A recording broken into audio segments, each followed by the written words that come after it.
छठी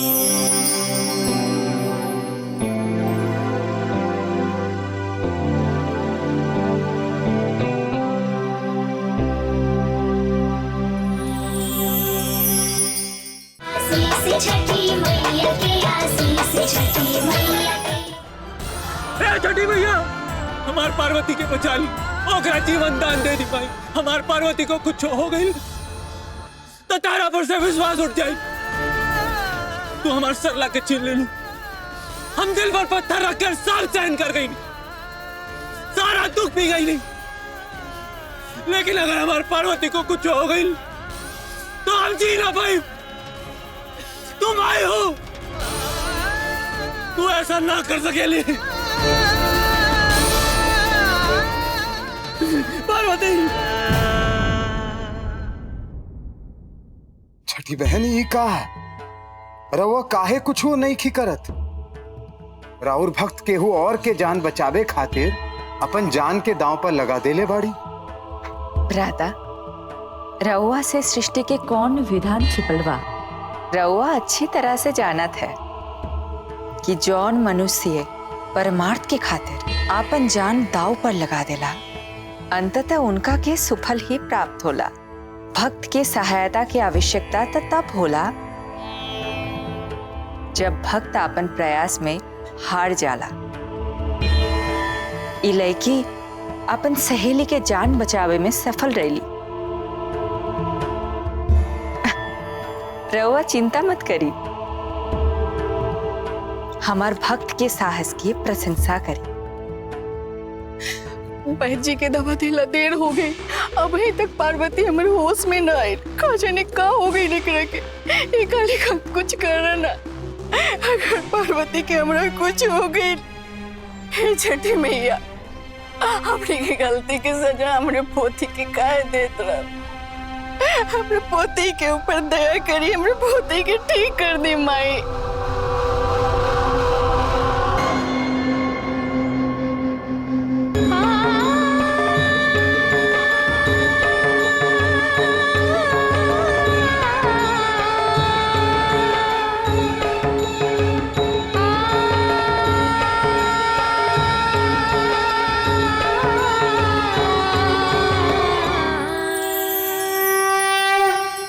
बाबूजी, दादी,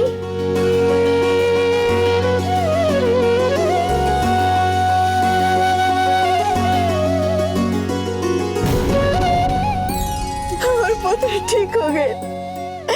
छठी मैया और लाख लाख शुक्र बा।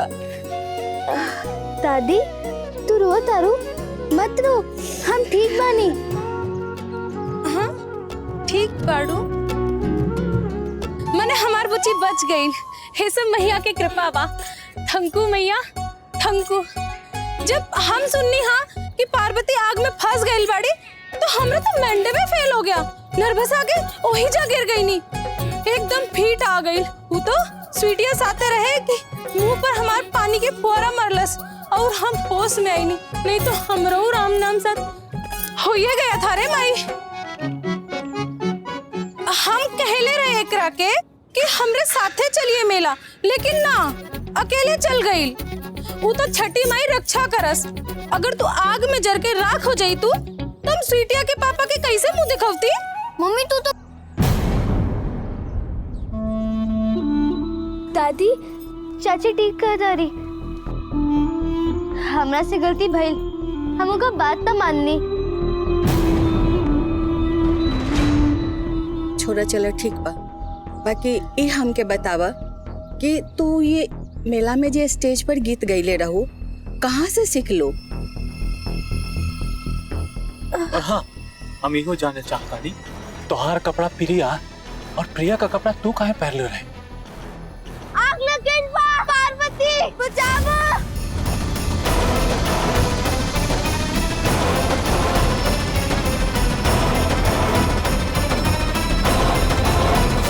प्रिया प्रिया के नहीं बाड़ी, वो तो ठीक बाड़ी नू। बाबूजी हमरा के प्रिया के दिखे जाए के बा। प्रिया ठीक बाड़ी, आपन जान जोखिम में डाल करके प्रिया की जान बचावे गई रहो। अरे तनिको न सोच लो तू का बीती तोरे दादी के। हम तो तोरा बिना मरिए जैती रहे। दादी हम बिल्कुल ठीक बानी और ई जेकर ऊपर छठी मैया के आशीष रही उकर भला के हो सकेला।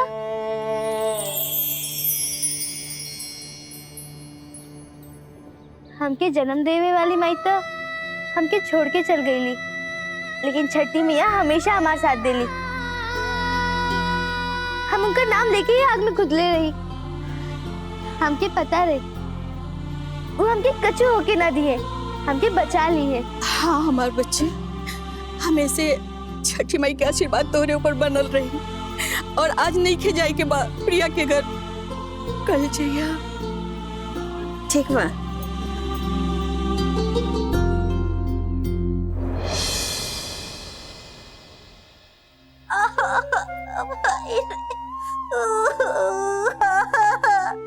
फिर लग रहा था बेटा, हैं? थोड़ा सा बर्दाश्त कर ला बस।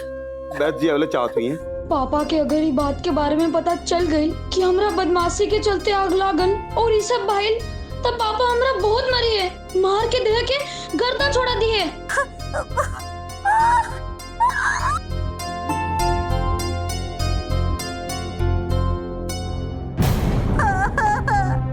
ये तो भगवान के कृपा बा कि खाली हाथे जलल, कहीं मुंह जाई न जाने लोग काका कहे, ये कहे कि सौतेली माई बाड़ी, कहीं वो इतना आग लगा देले होई। तो ये का कर शांति, हैं? तेरा समझ में आओ था? हम तेरा से कुछ कहनी है या गांव समाज टोला में कोई कुछ कहला सा? केहू कुछ न कहला जी, बाकी हमार मन में तई बात आई लू। प्रिया बेटा के हाथ इतना बुरा तरीके से जल चुकल बा, वैद्य जी के दियल दवाई से तो हाथ ठीक हो जाई, बाकी जरला के दाग अगर दाग बन के रह गए तो शादी ब्याह में कितना दिक्कत होई। क्या कहते शांति, ये दाग रह जाए तो भगवान तो बड़का मुसीबत हो जाए।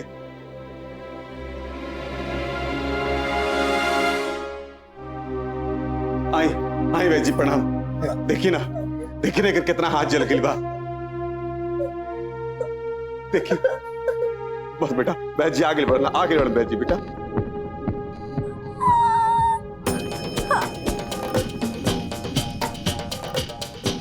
अरे बाप रे, ये तो बहुत ज्यादा जर गई बड़ी।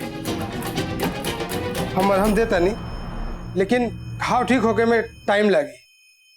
हाँ ठीक बात, लेकिन बैजी दाग तो चल जाए ना। ना, ये जौना तरह से जरल बा दाग ना जाए।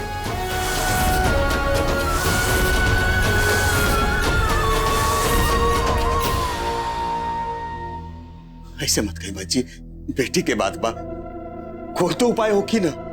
एगो उपाय बा। बाजी रवा बताई ना, केवल हम अपन बेटी खातिर कुछो करे खातिर तैयार बनी। तो सुनी, नदी के ऊपर जौन जंगल बा उमे एगो गाछ बा, और गाछ पर लाल फूल खिलल। सूर्यास्त से पहले लाल फूल ले आके ओकर लेप लगावल जाई तो दाग मिट जाए।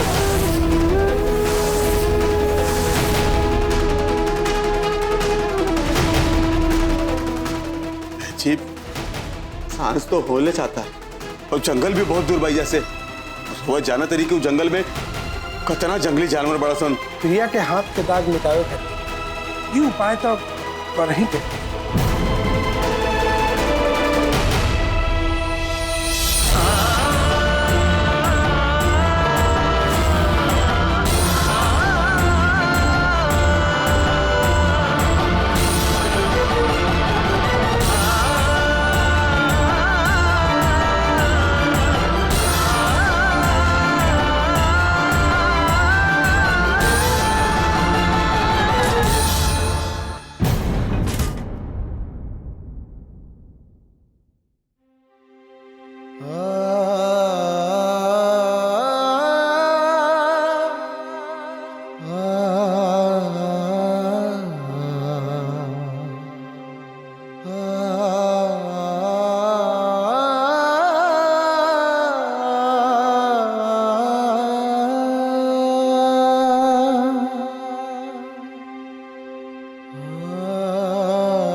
कालीकांत, जब से हम मेला में पार्वती के गीत गवैत सुन लिया तब से हमके बहुत आश्चर्य हो रहा बा कि सरला के गीत कैसे गई नी।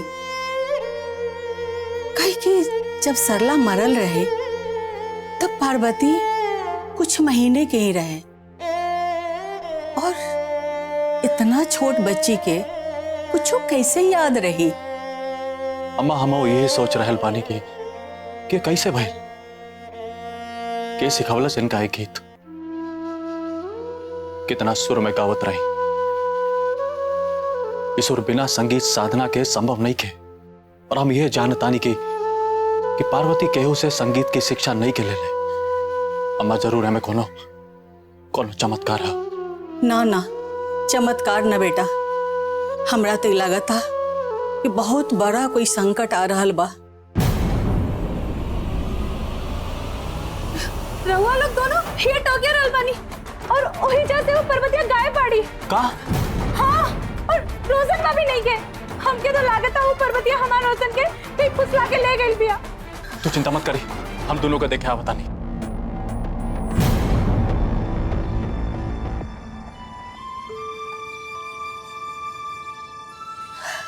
रोशन, हम कहीं नहीं तोरा से कि जा घरे लौट जा। तू हमारी बात काहे नहीं की सुनत? पार्वती दीदी ना सुनाब, तू हमारी बात कहाँ सुनत आरू? तू जहाँ जाइबू हमू संगे जाइब। रोशन, हम और लड्डू लेबे खातिर नहीं के जा। नदी के पार जवन भयानक जंगल बा, ओ जैसे फूल लाबे जा रहल बानी। मालूम बा, और हम ई भी जानतानी कि जंगल में भयानक भयानक जानवर हुई, जहरीला सांप हुई, उसे जान के खतरा बा। मालूम बा, तब वो काहे हमारी बात नहीं की सुनत? अगर तोरा के कछु हो जाए तो का करब? चाची तो हमार जिंदा जमीन में ही गाड़ दिए। हम तो का अकेले जाए देव, और तोरा कछु हो जाए तो बड़े पापा और दादी के हम का जवाब देव? वो में छोड़ी हैं। रोशन, हम तोरा हाथ जोड़ता नहीं, तू हमारी बात मान ला और लौट जा। पार्वती दीदी, तू हमें जाने लू, हम तो के संकट में छोड़ के ना जा सकी। एक खातिर हम कहब कि बहस मत कर और चल। सूरज डूबे से पहले वो फूल लेके आवे के बा। दिन जल्दी जल्दी ढल रहल बा। चल। पापा, हाँ बेटा। पार्वती कैसन बाड़ी? प्रिया बेटा, तोरा के पार्वती की चिंता करे के जरूरत नहीं खे। तू अपन तबीयत के ध्यान रखा। पार्वती बेटा ठीक हुई हैं। अगर प्रिया पार्वती के बारे में पूछे तड़ी ते में गलत का बा? पार्वती प्रिया के दोस्त बाड़ी और अपन जान पर खेल के प्रिया के जान बची लिया। बेटा हम पता करते नहीं उनके बारे में, अपन आदमी जन के भेजते नहीं। पंडित जी प्रणाम। आई अभी ये प्रिया पूछत रही पार्वती के बारे में, का हाल चाल बा पार्वती के? हमार पार्वती यहाँ आल बड़ी का? पार्वती यहाँ ना भेजा नहीं के आईली, गईली कहाँ? पंडित जी सब ठीक बा ना? पार्वती और रोशन दोनों घर में नहीं था, मुझे लागल यहाँ आई हुई है। समझ कहाँ चली गई दोनों? का? पापा, पार्वती कौनो मुसीबत में तो नहीं के फंस गई? पापा कुछ करी, वो अपना जान पर खेलकर हमके बचौले बाड़ी। हाँ बेटा, हम पार्वती के बारे में पता करते नहीं। अरे क्या होगा, देखा तेरी गांव में जा और पार्वती के देख, गांव के कोना कोना छान मारा और पार्वती के ढूंढ के लावा। जा। जी मालिक। अब ठीक है बेटा।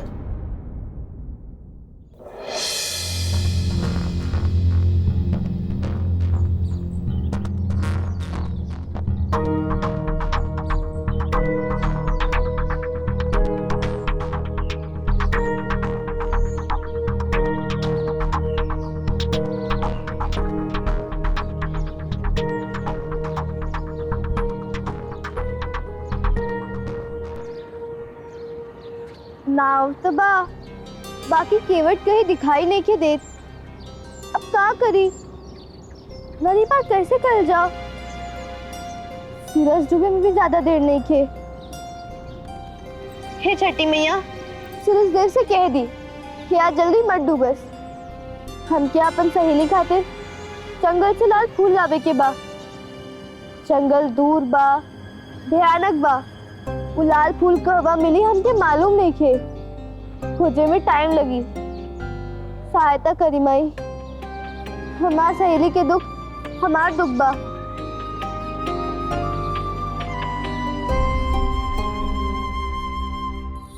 भ्राता वो बच्ची बाड़ी एक खातिर वो प्रकृति के नियम ना जाने ली, लेकिन हम जानता कि प्रकृति के नियम केहू खातिर बदलल ना जा सकेला।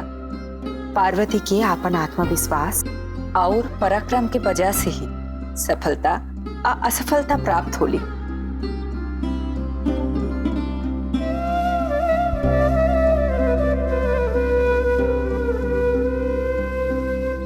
सांझ ढलित छठी मैया आई हमार अगना।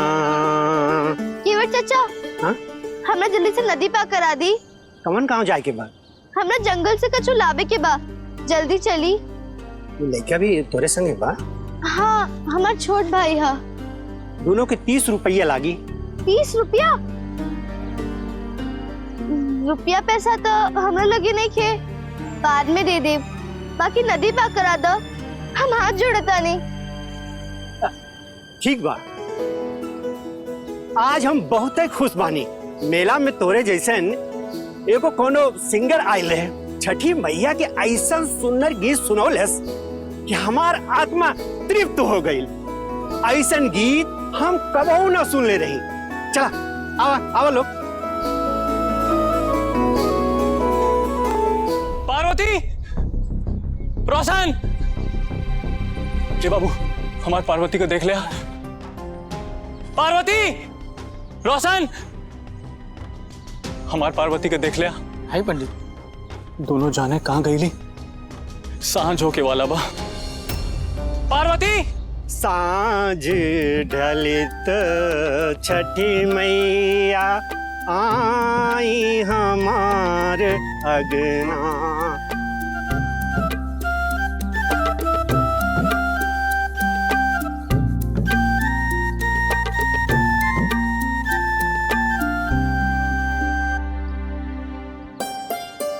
वाह, कितना मधुर गला रहे उनकर। लागत साक्षात सरस्वती मैया उनके कंठ में बस गई बाड़ी। ऊ तो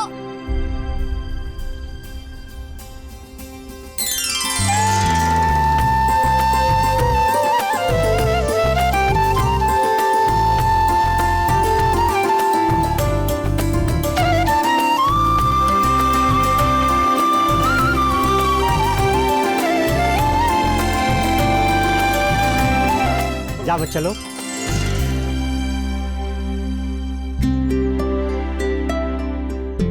थैंक यू केवट चाचा, और बहुत बहुत शुक्रिया।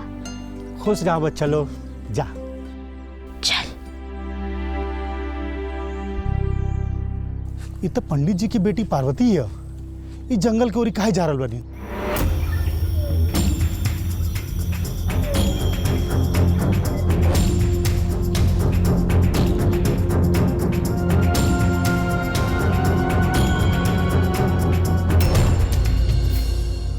आवा।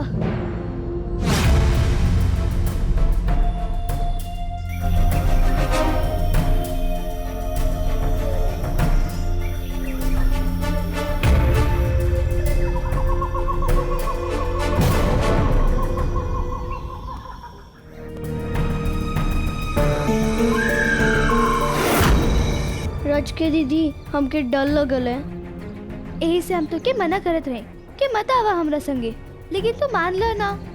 दीदी हमके का पता रहल कि जंगल इतना भयानक होला। कोई बात ना, तू डर मत, हमरा रहते तारा केहू कुछ ना करी। दीदी रात होके से पहले वो फूल लेके हमने लौट तो जाइब ना घरे। हाँ रोशन, आवा।